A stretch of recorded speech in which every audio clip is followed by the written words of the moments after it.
वज़ीर आज़म नरेंद्र मोदी ने आज रियासती हुकूमतों, पंचायतों और अवामी नुमाइंदों और आम लोगों तक सभी से हिंदुस्तान को एक तरक्की याफ्ता मुल्क और आलमी रहनुमा बनाने के लिए सख्त मेहनत करने की अपील की और कहा कि उनकी हुकूमत तमाम मसाइल पर काबू पा लेगी।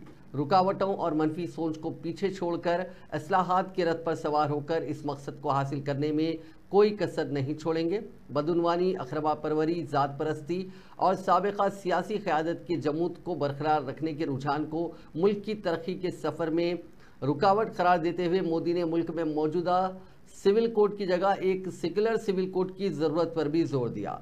तकरीबी सोच रखने वाले लोगों पर सख्त हमला करते हुए उन्होंने कहा कि मुल्क को उनकी मनफी जहनीत से खुद को बचाना होगा। उन्होंने बांग्लादेश में हिंदू बिरादरी और अक़लियतों की सलामती पर भी तशवीश का इजहार किया।